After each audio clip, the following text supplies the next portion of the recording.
Rambling Rector here, continuing my series of Bible stories that I think have got a wonderful sense of humour contained within them. And I'm going to read from Mark's Gospel, chapter 4, verse 39, Jesus calming the storm.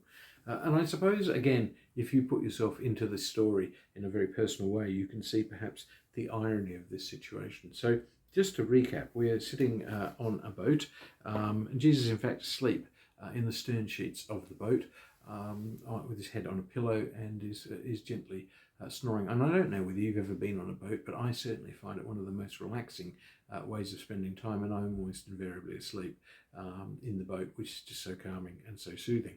Of course, in this particular case, he's also a carpenter, and I would imagine similarly to other times in his age, he would be unable to swim. So he's taking something of a personal risk in going out on the Sea of Galilee in a fishing boat with some fishermen. But of course, he might reasonably assume, as I do, that the fishermen know what they're doing, and even if they can't swim, they're reasonably confident and, one would have to say, competent.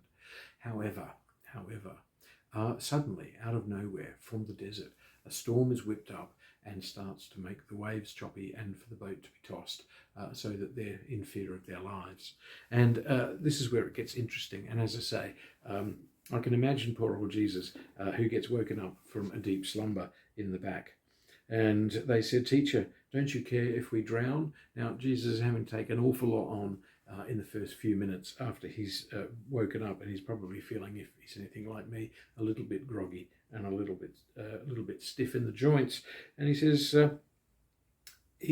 "Quiet and be still." Now, in the gospel, it makes reference to the fact that he's talking to the wind and to the waves. Be quiet, be still. But I have a feeling that it could perhaps have been misunderstood, and he was actually talking to the fishermen who were running around with their heads on fire and thinking they were going to die, because I would have thought the one person in the boat who at that stage, pre-miracle, that wouldn't have had much impact on their safety was going to be the carpenter.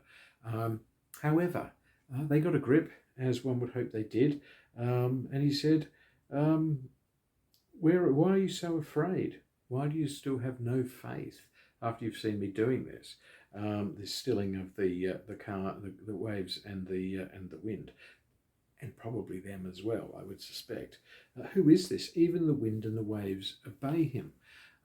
Now, it's a miracle story, but it's also one of those other stories that I love.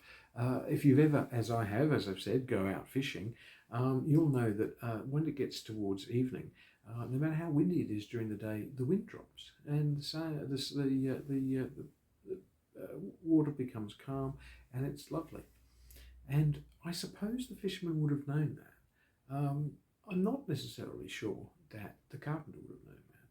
But I just love the way that this story is told. And as I say, the only people who should have had a grip, who should have known what was going on, were the very people who lost their minds on the boat.